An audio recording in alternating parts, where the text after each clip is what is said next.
never know what the future holds, but it is conceivable that you'll be facing ASU for the last time this weekend. What does that rivalry mean to you as a Tucson kid and a University of Arizona baseball player? Yeah, it's super fun to be a part of it. My family's been a part of it for a long time now, so being able to play against those dudes is just so much fun because everyone cares and their side cares, we care, and all the fan bases get into it. So it's so much fun to be a part of it. The way it works out, 2 out of the 3 series in your career will be up there. What's the atmosphere like at that stadium? I love it. I love playing up there because it's hostile. The fans are screaming at you. Our fans are up there rooting for us. We all know the players. All the players know each other. Both sides. The travel ball or at some point summer ball. So it's super fun to be a part of it. You got the barbecue smoke. You got everything. It's hot. The ball's flying. It's just awesome. Is there trash talk on the field, or is it just from the crowd? I mean, some guys know each other, but Okay. for the most part, I mean, it's pretty just typical rivalry. Okay. You're not But, chirping at each other at second base, or No, everyone's pretty friendly, but I know stuff can go sideways. It's a rivalry, so.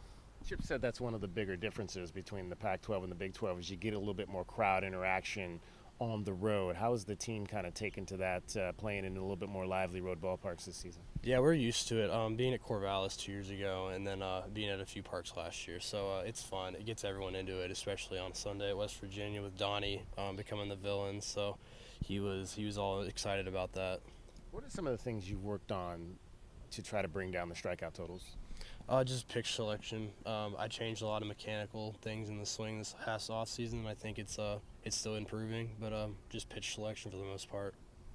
Chip has talked about you using the middle and the left center gap more. Is that something that you're kind of conscious of when you're up there? I guess depending on the pitch location. Yeah, if I get a pitch away, it's not a bad pitch to hit. It's a great pitch to hit, so I always try to go with it if it's in the zone. But if it's not a strike, I try to leave it.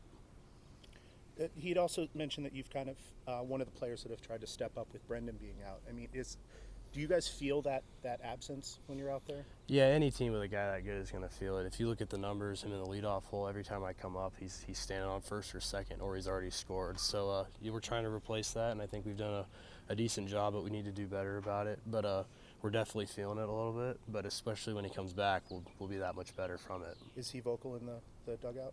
Yeah, he's doing as much as he can. It's hard because he really can't do anything. I don't even know if he'll be able to be there this weekend because of rules or whatever the case is, but he's doing the best he can do. How does a player like him being out, obviously it affects what happens in the game, but just the mentality aspect of the game? Yeah, it's the next man up thing. I know that's the cliche thing to say, but it really is hitting us hard right now because we do have some freshmen getting in there that probably didn't think they were going to play at the beginning of the year because of the way our lineup is and how good we are. But with him and Fogel being down, it's really just a lot of dudes getting opportunities. So we're just waiting for someone to just step in and be that big key player, but we're doing the best we can right now. Did you play with Gunnar at South Point? Yeah, Was he on varsity as a freshman? I was a senior when he was a sophomore, so he led Okay. off and I hit third for that team. Did you see this potential in him? Oh, yeah. Yeah. What makes it so that he's the right guy out there right now? Because he's got all the tools. He's got the right head on his shoulders, and he's just got the tools. I saw him do it like the very first week of varsity. I was like, this guy's legit. And then I wanted him to get recruited by here right when I committed, and he had committed with me not knowing and never told me until the day it happened. So it secretly happened behind the scenes. So I was super excited when he committed with me. So And he then was already committed before you? I committed about 2 months before he did, Okay. but I wanted to get him committed here. Okay. And he had already committed like secretly. But I had seen it, and then when he went to IMG, it was for just a move to better his career. And so he came here prepared. Is that anything you ever looked at, maybe going to one of those kind of specialty? No, that was not in the cards for me.